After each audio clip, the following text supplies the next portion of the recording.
Sampling probabilistik. Probability sampling atau sampling probabilistik merupakan teknik sampling yang didasarkan pada fakta bahwa setiap anggota populasi mempunyai peluang yang sama untuk dipilih menjadi sampel. Macam-macam sampling probabilistik. A. Sampling acak sederhana atau simple random sampling. Sampling acak sederhana yaitu metode pengambilan sampel dari populasi secara acak berdasarkan frekuensi probabilitas semua anggota populasi. Ini adalah bentuk yang paling mudah dari probability sampling. B. Sampling acak sistematis atau systematic random sampling. Sampling acak sistematis yaitu metode pengambilan sampel yang melibatkan aturan populasi dalam urutan sistematika tertentu. Probabilitas pengambilan sampel tidak sama terlepas dari kesamaan frekuensi setiap anggota populasi.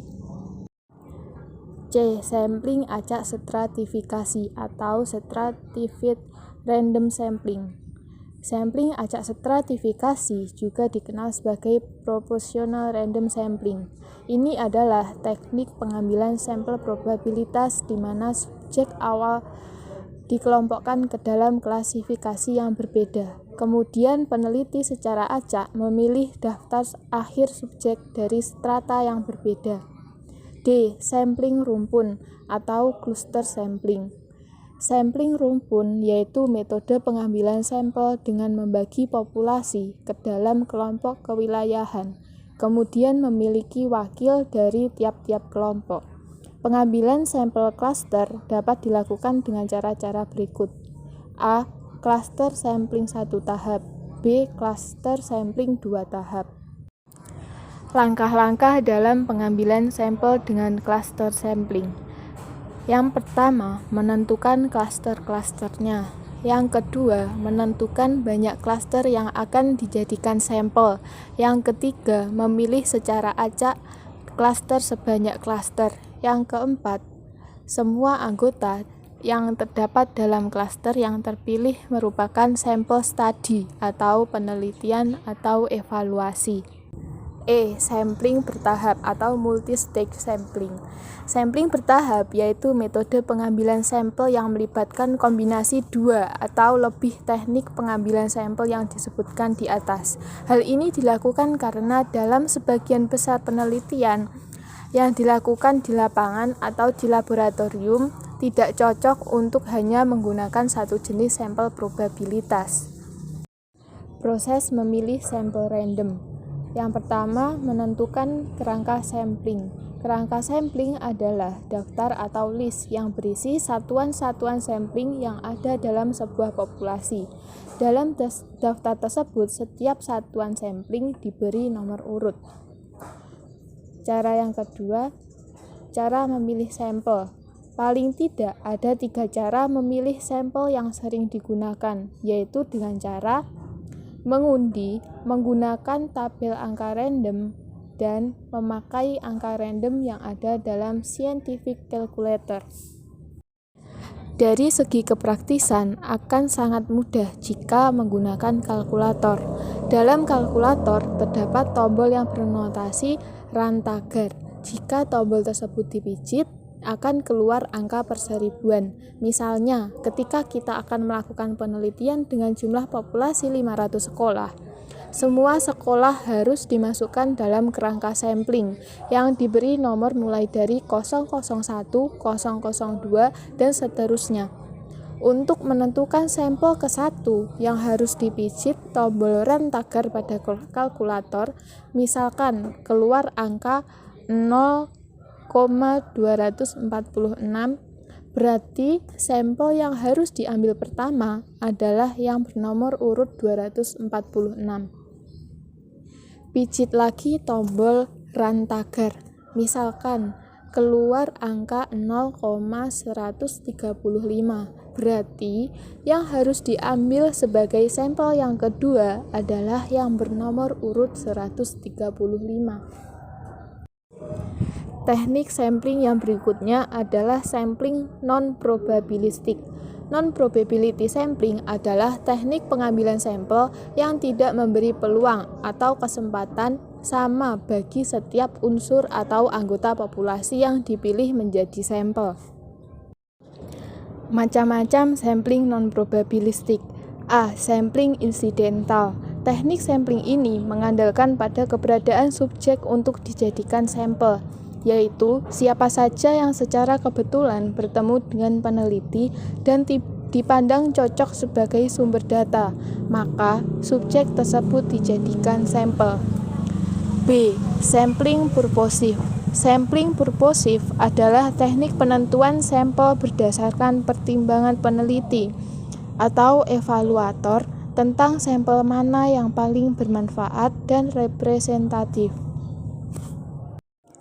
C. Sampling bola salju. Sampling bola salju dapat dilakukan jika keberadaan dari suatu populasi sulit ditemukan. D. Sampling kuota. Teknik sampling kuota adalah teknik menentukan sampel dari populasi yang mempunyai ciri-ciri tertentu sampai jumlah kuota yang diinginkan. Yang selanjutnya adalah ukuran sampel. Dalam menentukan besarnya sampel, hal-hal yang harus diperhatikan dan dipertimbangkan adalah 1. Parameter apa yang akan diteliti, misalnya rata-rata atau proporsi.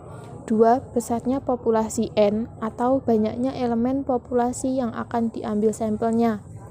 3. Berapa tingkat kepercayaan atau keyakinan yang dipergunakan untuk menjamin hasil penelitian agar kesalahan samplingnya tidak melebihi nilai tertentu. 4. Bagaimana tingkat variasi atau heterogenitas populasi di mana sampel akan diambil. Tingkat variasi atau heterogenitas populasi biasanya dinyatakan dengan standar error. Dengan demikian, untuk menentukan besarnya sampel atau N, perlu diketahui angka-angka dari N atau besarnya populasi, standar error atau varians yang menggambarkan heterogenitas populasi. Jika tidak diketahui, bisa diperkirakan dari A. Range, B. Kondisi atau berdasarkan hasil penelitian sebelumnya. Untuk menentukan besarnya sampel yang selanjutnya, jika tidak diketahui bisa diperkirakan dari bound of error atau kesalahan sampling tertinggi, kesalahan sampling atau sampling error, tingkat kepercayaan atau taraf nyata, atau juga bisa dihitung berdasarkan B dan tingkat kepercayaan. Menentukan ukuran atau jumlah sampel N untuk memperkirakan rata-rata populasi. Contohnya, akan dilakukan penelitian rata-rata biaya pendidikan dasar per murid per tahun di Provinsi Banten. Banyaknya seluruh sekolah di provinsi tersebut dimisalkan ada 1000 sekolah. Nah, perbedaan rata-rata biaya pendidikan antara yang tertinggi dan yang terendah sebesar 100.000. Bound of error atau kesalahan sampling tertinggi yang dikehendaki tidak lebih dari 3.000. Tingkat kepercayaan yang digunakan 95%. Nah, untuk memperkirakan rata-rata populasi bisa dilihat di slide berikut ini.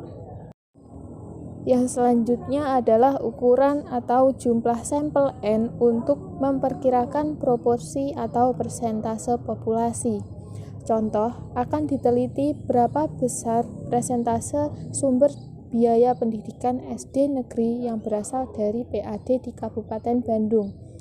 Misalkan, seluruh SD negeri yang ada di Kabupaten Bandung berjumlah 2.000 sekolah.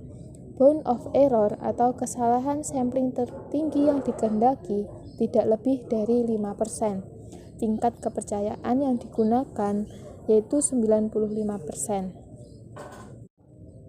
Berdasarkan deskripsi kondisi yang telah saya sebutkan tadi, dapat ditentukan N 2000, B 5% atau sama dengan 0,05, P sama dengan Q sama dengan 0,5, atau perkiraan proporsi yang moderat jika proporsi populasi tidak diketahui.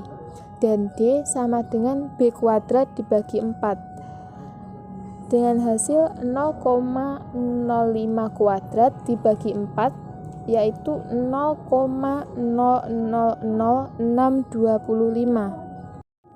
Untuk mencari N sama dengan N kali P kali Q dibagi N-1 kali D ditambah P dikali Q.